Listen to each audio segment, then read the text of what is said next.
Hello guys, welcome back to our YouTube channel. तो आज की इस वीडियो में करें क्लास 11th का चैप्टर नंबर 3 पॉलिटिकल साइंस का जो है इलेक्शन एंड रिप्रेजेंटेशन, चुनाव और प्रतिनिधित्व। सबसे अच्छी बात है कि दोनों मीडियम में क्वेश्चंस को कवर करेंगे और अगर आपने इस चैप्टर को पढ़ा हुआ है तो आपको कोशिश करना है कि आप मुझसे पहले आंसर दो और फाइनल स्कोर जो है कमेंट बॉक्स में ज़रूर लिखें और वीडियो को अपने सभी दोस्तों के साथ ज़्यादा से ज़्यादा शेयर करें। स्टार्ट कर लेते हैं क्वेश्चन नंबर 1 से। Which article of the Indian Constitution states that there would be an election commission to control and direct elections in India? भारतीय संविधान के किस अनुच्छेद में ये बोला गया है कि भारत में चुनाव को, इलेक्शंस को कंट्रोल करने के लिए, उसे निर्देशित करने के लिए एक चुनाव आयोग होगा? ये भारतीय संविधान के किस अनुच्छेद में बोला गया है, ये हमसे क्वेश्चन में पूछा गया है। ठीक है ना।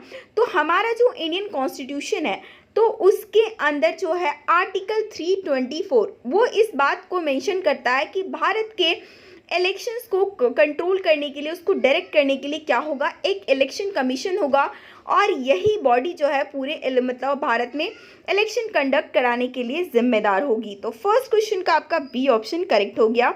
आगे चलते हैं। The next question, the electoral system first past the post is also known as. First past the post चुनाव प्रणाली को और किस नाम से जाना जाता है? अब देखिए, ये जो है ना फर्स्ट पास्ट दी पोस्ट, इसको FPTP शॉर्ट फॉर्म में भी कभी कभी यूज़ कर लेते हैं। तो इसमें होता क्या है कि जैसे किसी भी एरिया से कई लोग इलेक्शन में खड़े होते हैं, तो उसमें जिसको सबसे ज़्यादा वोट मिल गया उसी को हम विनर मानते हैं। वहाँ पे हम ये नहीं देखते कि उसको 50% से ज़्यादा मिला या नहीं मिला, सिर्फ हम ये देखते हैं जिसको ज़्यादा वोट मिला वो विनर है। तो उसी सिस्टम को बोला जाता है first past the post system और उसका दूसरा नाम आपका क्या है, प्लूरैलिटी सिस्टम या फिर हिंदी में बहुलता प्रणाली। ठीक है, आप इस चीज़ को भी याद रखेंगे। नेक्स्ट क्वेश्चन है, in the first past the post system the candidate is declared winner. मतलब कि इस वाले सिस्टम में उम्मीदवार को विजेता घोषित कब किया जाता है? हालांकि मैंने आंसर बता दिया है लेकिन ऑप्शंस को हम यहाँ पर ध्यान से देखेंगे। ऑप्शंस क्या है? Secures the largest number of postal ballot, जो पोस्टल बैलेट की सबसे बड़ी संख्या को प्राप्त करता है, क्या उसे हम विजेता घोषित कर देंगे क्या? बिल्कुल नहीं।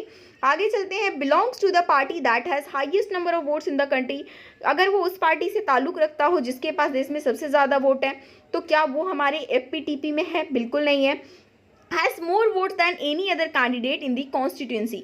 निर्वाचन क्षेत्र में किसी भी अन्य उम्मीदवार की तुलना में अगर अधिक वोट है तो उसी को विनर मानते हैं और यही है फर्स्ट पास दी पोस्ट सिस्टम। ठीक है, तो आपका सेकंड क्वेश्चन का सी ऑप्शन करेक्ट यहाँ पर हो जाएगा। आगे तो हम देखना ही नहीं है। नेक्स्ट है, who conducts the elections in India. भारत में चुनाव का प्रबंध कौन करता है, मतलब चुनाव कराने का काम जो है किसका है? Who conducts the elections in India. Question number 4 हमसे पूछा हुआ है। तो हमारे यहाँ जो है इलेक्शंस कराने का काम जो है हमारे कॉन्स्टिट्यूशन के जो है आर्टिकल 324 के अकॉर्डिंग जो है चुनाव आयोग बनाया गया है और यही जो है पूरे इलेक्शंस को कंडक्ट कराने का काम करती है। तो ठीक है, तो फोर्थ का आपका बी ऑप्शन करेक्ट हो गया। आगे चलते हैं। Members of election commission are appointed by. अब बात आई है चुनाव आयोग, तो चुनाव आयोग के कुछ सदस्य भी होंगे, कुछ मेंबर्स भी होंगे, तो उसकी नियुक्ति भी तो करनी होगी ना। तो उसकी नियुक्ति किसके द्वारा की जाती है, ये हमसे क्वेश्चन में पूछा हुआ है। तो भारत के अंदर चुनाव आयोग के जो सदस्य होते हैं, इलेक्शन कमीशन के जितने भी मेंबर होते हैं, उनको अपॉइंट करते हैं हमारे प्रेसिडेंट ऑफ इंडिया, भारत के राष्ट्रपति।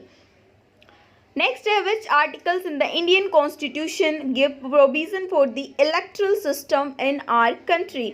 भारतीय संविधान के कौन सा अनुच्छेद हमारे देश में चुनाव प्रणाली के लिए प्रावधान देते हैं? अब देखिए, पूरा जो है ना आपका किस तरीके से पूरा चुनाव चलेगा, क्या किसके पास क्या अधिकार है, किस तरीके से होगा, ये पूरी की पूरी बात सिर्फ एक अनुच्छेद में तो नहीं लिखा हो सकता ना। तो ये जो है ना सारी बातें लिखी गई है आर्टिकल 324 से लेकर 329 तक। ठीक है, तो 6 क्वेश्चन का आपका बी ऑप्शन करेक्ट हो गया।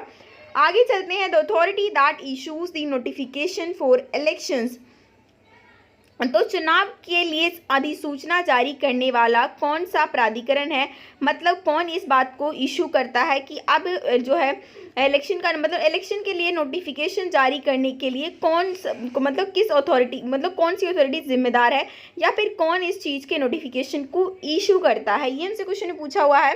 ठीक है ना, तो वो इशू करने का काम प्रेसिडेंट ऑफ इंडिया का है। ठीक है, बाकी सब वो उन्हें नोटिफिकेशन इशू कर दिया, बाकी पूरा काम किसके पास चला जाएगा, इलेक्शन कमीशन के पास चला जाएगा। अब आगे चलते हैं, हमारा नेक्स्ट क्वेश्चन है question number 8, the minimum age limit for exercising the right to vote in India. भारत में मतदान के अधिकार का प्रयोग करने के लिए न्यूनतम आयु सीमा कितनी है, मतलब हमारे यहाँ वोट डालने के लिए कम से कम कितने वर्ष का इंसान होना चाहिए। तो ये क्वेश्चन तो होपफुली सभी को पता होगा कि हमारे इंडिया के अंदर 18 ईयर जो है वो एज लिमिट है, जिसके बाद हम जो है अपना वोटर आईडी कार्ड बनवा लेते हैं, वोटर लिस्ट में हमारा नाम आ जाता है और फिर हम भी वोट डाल सकते हैं। नेक्स्ट क्वेश्चन है हमारा, the minimum as of voting was 21 years.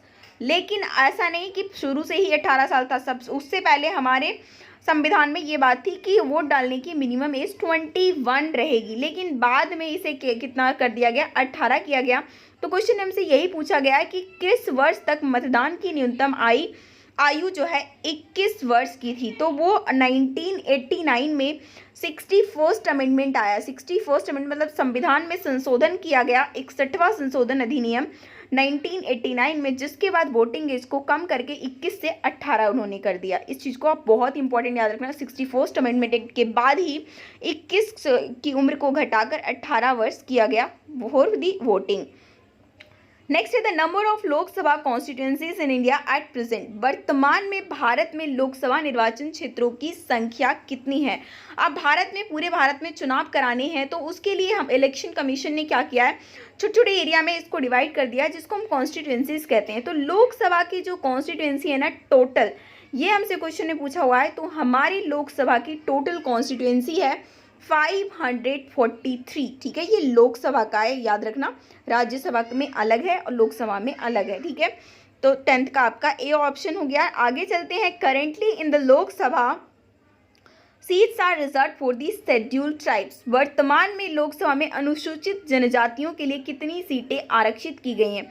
अब जब भारत में लोकसभा की सीट्स पे बहस चल रही थी, तो उस टाइम पे ये आया ना कि जो एससी है, एसटी है, अगर हम इनको स्पेशली कोटा नहीं देंगे तब तो ये कभी भी बाहर निकल के ही नहीं आएंगे। तो जिस वजह से इन लोगों ने क्या किया था, कुछ सीटें रिजर्व कर दी एससी के लिए भी और एसटी के लिए भी। टोटल कितनी सीटें है, 543, जिसमें से 412 तो जनरल सीट है। ठीक है, इस पर कोई भी इलेक्शन लड़ सकता है। 84 जो सीटें हैं वो एससी के लिए रिजर्व है। 84 किसके लिए है, एससी शेड्यूल्ड कास्ट के लिए।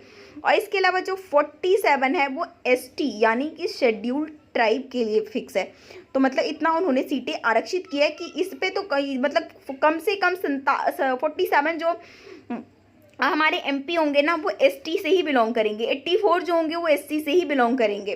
तो ये हमारा क्वेश्चन किसके बारे में पूछा हुआ है, अनुसूचित जनजाति बोले तो एसटी, तो आंसर कितना हो जाएगा 47। अगर आपसे एससी के लिए पूछ ले तो आप ये इसलिए डाटा जो मैंने दे दिया आपको याद कर लेना।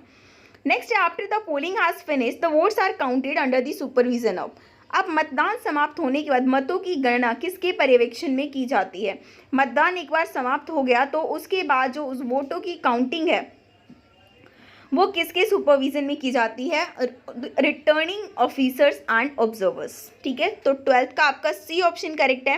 नेक्स्ट है, विच of the following point explain special majority. निम्नलिखित में से कौन सा बिंदु विशेष बहुमत की व्याख्या करता है। अब जो एक होता है साधारण बहुमत, दूसरा होता है आपका विशेष बहुमत। साधारण बहुमत क्या है कि 50% + 1, मतलब जो जितने भी लोग हैं हमारे लाइक कोई भी जो हाउसेज है, लोकसभा है, राज्यसभा है, अगर हमें बहुमत सिंपल मेजोरिटी चाहिए, साधारण बहुमत चाहिए, तो 50% से एक भी ज़्यादा मिल गया तो वो साधारण बहुमत हो गया। लेकिन विशेष बहुमत, जब कुछ बड़ा सा संविधान में चेंज करना होता है या फिर कोई बिल पास करना होता है, कोई कानून लाने होते हैं, तो विशेष बहुमत पास करना पड़ता है। तो विशेष बहुमत के लिए क्या क्या कंडीशंस होते हैं या फिर कौन सा पॉइंट है जो इसको सही से एक्सप्लेन कर रहा है, ये हमसे क्वेश्चन में पूछा हुआ है। ठीक है ना, तो हम देख लेते हैं। 2/3 majority of the members present and voting, simple majority of the total strength of the house, more than 60% members should participate both and be. सबसे बड़ी बात, विशेष बहुमत के लिए 2 कंडीशंस होनी चाहिए। ठीक है ना, पहला तो कंडीशन ये है कि जितना भी टोटल स्ट्रेंथ है हाउस का उसमें से तो आपको सिंपल मेजॉरिटी मिलनी ही चाहिए, 50% प्लस 1 तो होना ही चाहिए। लेकिन जितने लोग प्रेजेंट है और वोट कर रहे हैं उसमें से आपको 2/3 मेजॉरिटी मिलनी चाहिए, तब जाकर वो पर्टिकुलर विशेष बहुमत बोला जाता है। तो यहाँ पर ए और बी दोनों ऑप्शन की वजह से हमारा 13 का डी ऑप्शन करेक्ट है। नेक्स्ट क्वेश्चन है, proportional representation system works in which of the following election. निम्नलिखित में से किस चुनाव में अनुपातिक प्रतिनिधित्व प्रणाली कार्य करती है। वैसे तो हमारे यहाँ जो है मेनली फर्स्ट पास दी पोस्ट सिस्टम के बारे में हमने पहले भी पढ़ा। अब दूसरा सिस्टम क्या है, प्रोपोर्शनल रिप्रेजेंटेशन सिस्टम। तो ये कहाँ पे वर्क करता है, जब राज्यसभा के इलेक्शंस होते हैं, इन दोनों में तो आपका फर्स्ट पास दी पोस्ट सिस्टम ही काम करता है, लेकिन राज्यसभा के इलेक्शंस में जो है ना वो आपका काम करता है अनुपातिक प्रतिनिधित्व प्रणाली या फिर प्रोपोर्शनल रिप्रेजेंटेशन सिस्टम, जिसके अंदर ना हर जो भी नेता है, जो भी लीडर है, जिसको जनता चुन के लाई है, हर किसी के वोट की कीमत एक जैसी नहीं होती। उनके वो जितने पॉपुलेशन के लिए जिम्मेदार है उसके अकॉर्डिंग जो है ना उनका प्रोपोर्शनल बनता है। तो ये वाला जो सिस्टम है वो राज्यसभा इलेक्शंस में काम करता है। इसके अलावा जब राष्ट्रपति का चुनाव होता है तो वहाँ पर भी यही अनुपातिक प्रतिनिधित्व प्रणाली ही फॉलो होता है। ठीक है, तो 14 का आपका ए ऑप्शन करेक्ट हो गया। नेक्स्ट है, in which year first general election to Lok Sabha were held in India. भारत में लोकसभा का पहला आम चुनाव किस वर्ष हुआ था। हमारे देश को आज़ादी मिल गई थी 1947 में। हमारा संविधान बन गया था 26 नवंबर 1949 को ही रेडी हो गया था, पर हमने लागू किया था 26 जनवरी 1950 को।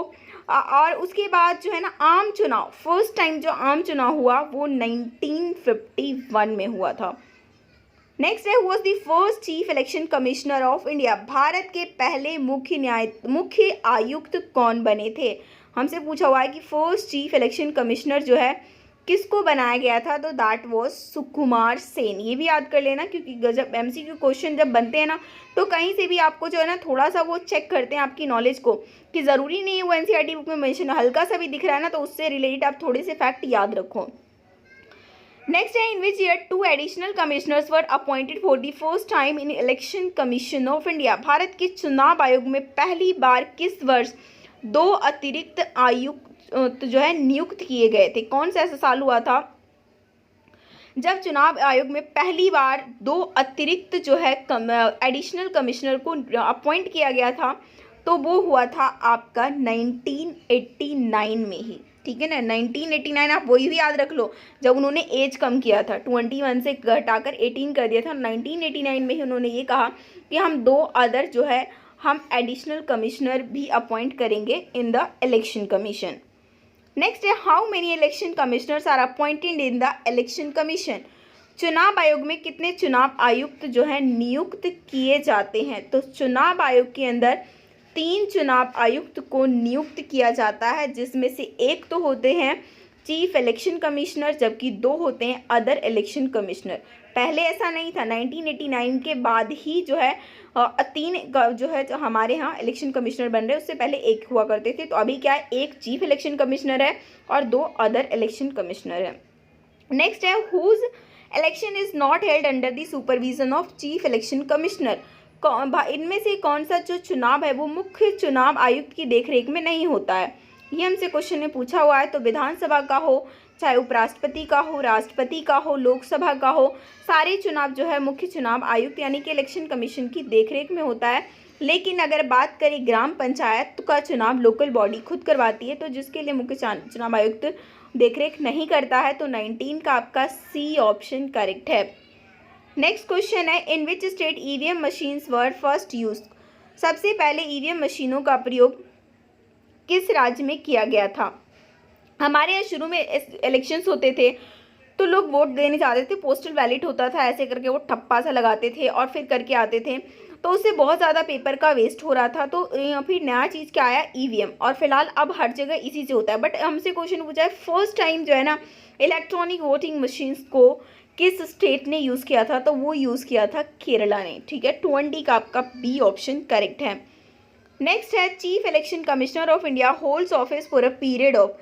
भारत के मुख्य चुनाव आयुक्त किस अवधि तक के लिए अपना पद धारण करते हैं? मतलब एक बार उनको आपने अपॉइंट कर दिया, हम क्या करेंगे, करना तो किसको है, राष्ट्रपति को अपॉइंट करना है।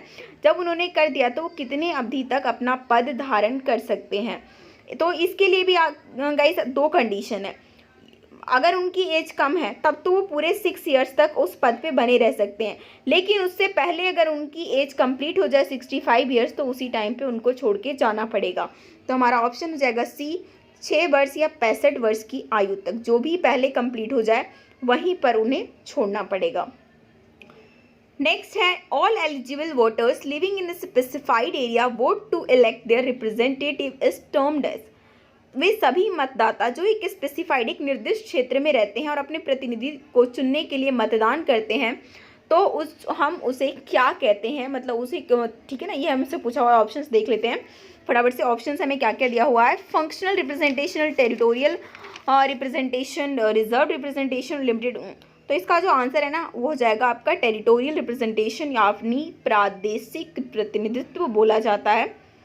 तो आगे चलते हैं क्वेश्चन नंबर 23 में, the country that follows FPTP first past the post system electoral system जो है इस चुनाव प्रणाली का पालन करने वाला कौन सा देश है? एक हमारा भारत तो करता ही है, इसमें कोई शक नहीं है, लेकिन इन्होंने भारत तो ऑप्शन में दिया ही नहीं, मतलब हमें किसी और कंट्री के बारे में भी थोड़ी थोड़ी इन्फॉर्मेशन रखनी पड़ेगी और हमारी NCERT बुक में भी मेंशन है ये सारी चीज़ें। तो भारत के अलावा जो है ना ऑप्शंस के में अगर हम देखें तो जो हमारा यूनाइटेड किंगडम है वो भी इसी चीज़ को फॉलो करता है, ठीक है ना। इजराइल है, नीदरलैंड है, अर्जेंटीना है, ये FPTP को फॉलो नहीं करते बल्कि ये प्रोपोर्शनल रिप्रेजेंटेशन वाला सिस्टम फॉलो करते हैं, लेकिन UK, इंडिया जो है ये दोनों फॉलो करते हैं हमारा FPTP। नेक्स्ट है, विच of the following country follow proportional representation system. अगला क्वेश्चन वही आ गया कि इनमें से ऐसा कौन सा कंट्री है जो कि प्रोपोर्शनल रिप्रेजेंटेशन सिस्टम को फॉलो करता है। अब हमने क्या कहा था, भारत और यूको ये तो FPTP फॉलो कर रहे हैं, साथ में न्यूजीलैंड भी FPTP फॉलो करता है, तो रह कौन गया, नीदरलैंड। नीदरलैंड जो है वो आनुपातिक प्रतिनिधित्व प्रणाली का पालन करता है। तो यहाँ पर हमारे 24 का C ऑप्शन करेक्ट हो गया। अब नेक्स्ट क्वेश्चन है, in India elections for which of these bodies are held after every 5 years. भारत के अंदर इसमें से किस निकाय के लिए हर 5 साल बाद चुनाव होता है? ऑप्शंस है Rajya Sabha, Lok Sabha and Vidhan Sabha, Vidhan Parishad only Lok Sabha. तो आपका जो करेक्ट आंसर यहाँ पे बी ऑप्शन हो जाएगा, लोकसभा एंड विधानसभा। ये दोनों इलेक्शंस फिक्स होते हैं कि हर 5 साल में होंगे, बशर्ते कि कोई आपातकाल जैसी सिचुएशन ना आए। राज्यसभा और विधान परिषद ऐसे होते हैं, इनका चुनाव हर 2 साल पर होता है, लेकिन 1/3 सीटों पर, ठीक है। और इनके जो मेंबर्स होते हैं वो 6 साल के लिए बनते हैं और इनके ये जो हाउसेस होता है परमानेंट होता है, ठीक है ना, कभी भी इनका डिसोल्यूशन नहीं होता है। तो ये दोनों तो सेम कंडीशन में, लेकिन लोकसभा और विधानसभा के चुनाव हर 5 साल बाद होते हैं। नेक्स्ट क्वेश्चन है, विच of the following resembles most a direct democracy. निम्नलिखित में से कौन सा जो है प्रत्यक्ष लोकतंत्र से अधिक मिलता जुलता है? अब एक है कि आपका डायरेक्ट डेमोक्रेसी, दूसरा है इनडायरेक्ट डेमोक्रेसी। डायरेक्ट डेमोक्रेसी में ना हर डिसीजन में जनता डायरेक्ट फैसला, मतलब जनता भी डायरेक्ट शामिल होती है और उस पर फैसला लिया जाता है। इनडायरेक्ट में क्या होता है कि हम अपना प्रतिनिधित्व चुनते हैं, मतलब हम अपना नेता चुनते हैं और नेता हमारे लिए फैसले लेते हैं।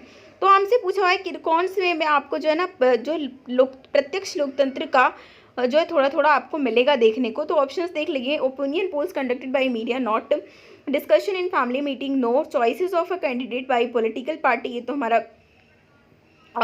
तो ये भी नहीं होगा, but decision taken by Gram Sabha. Gram सभा द्वारा जो लिया गया निर्णय होता है वो जो है उसको हम कह सकते हैं कि प्रत्यक्ष लोकतंत्र का एक अच्छा खासा उदाहरण है, क्योंकि ग्राम सभा में जब डिसीजन लिया जाता है ना, गांव के पूरे लोग उसमें पार्टिसिपेट करते हैं, ठीक है। 26 का यहाँ पे डी ऑप्शन करेक्ट हो जाएगा।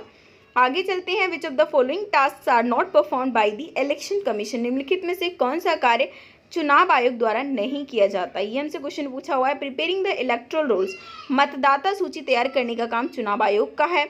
मतदान केंद्र की स्थापना करने का काम भी चुनाव आयोग का है। आदर्श आचार संहिता, मतलब कि जब इलेक्शन हो तो एक जो कोड ऑफ कंडक्ट होता है कि उनको सबको फॉलो करना पड़ेगा, तो ये भी कौन इम्प्लीमेंट करवाता है? इलेक्शन कमीशन ही करवाता है। लेकिन पंचायत चुनाव की निगरानी जो है वो इलेक्शन कमीशन नहीं करता है। जैसा कि मैंने पहले ही बताया था कि ग्राम पंचायत का जो चुनाव है मतलब जिले के जो कलेक्टर होते हैं ना वो करवाते हैं। तो यहाँ पर कौन सा कार्य नहीं करता, वो इस वाले कार्य को नहीं करता। तो 27 का सी ऑप्शन करेक्ट हो गया। नेक्स्ट है यूनिवर्सल एडल्ट फ्रेंचाइज में सार्वभौम वयस्क मताधिकार का क्या अर्थ है। ठीक है, हमसे ये पूछा हुआ है सार्वभौम वयस्क मताधिकार। हालांकि हमने 7th 8th में भी पढ़ा है कुछ थोड़ा थोड़ा इसके बारे में। सार्वभौम जो है वयस्क मताधिकार है क्या। तो देखिए ऑप्शंस जो है ना बहुत ही क्लोज देंगे, आपको थोड़ा सा कंफ्यूज हो जाओगे जल्दी, इसलिए एकदम जल्दी में आंसर नहीं देना, सारे ऑप्शंस पर डालो। Right to vote granted to all university, क्या हम सारे यूनिवर्सिटी ग्रेजुएट्स को वोट डालने का अधिकार देते हैं, उसको सार्वभौम मताधिकार बोलते हैं क्या, नहीं। ये बात आप ध्यान रखो कि हमारे भारत के अंदर सभी को सार्वभौमिक वयस्क मताधिकार मिला है, मत का अधिकार है।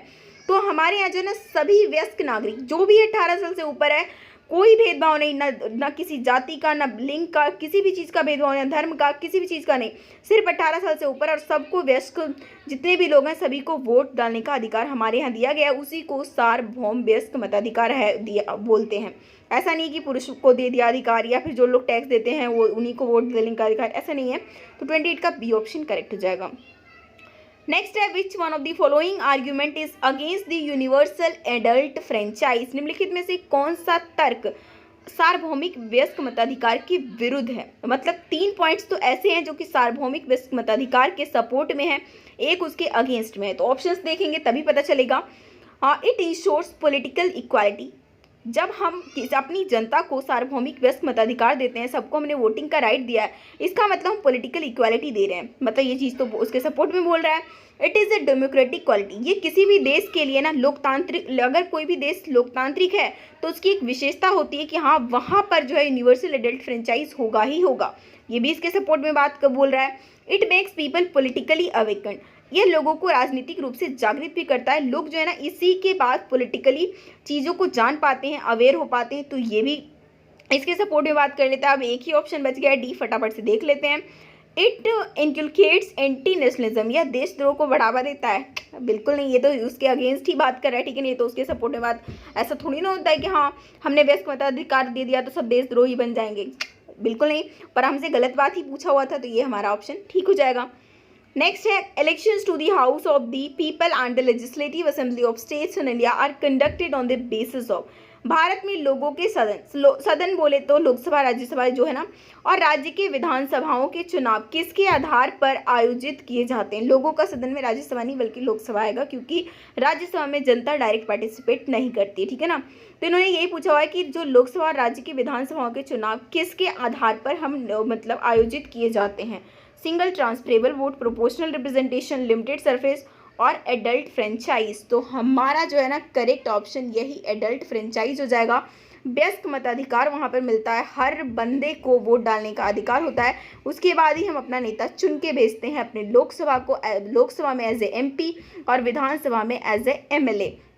तो इस चैप्टर के टोटल 30 क्वेश्चन। होपफुली आपको ये वीडियो अच्छा लगा, वीडियो को लाइक कीजिए, दोस्तों के साथ शेयर कीजिए और चैनल पे जो बच्चे नए जुड़े हैं सब्सक्राइब करके बेल आइकन जरूर क्लिक कर लीजिए ताकि नई वीडियो की नोटिफिकेशन आपको तुरंत मिले।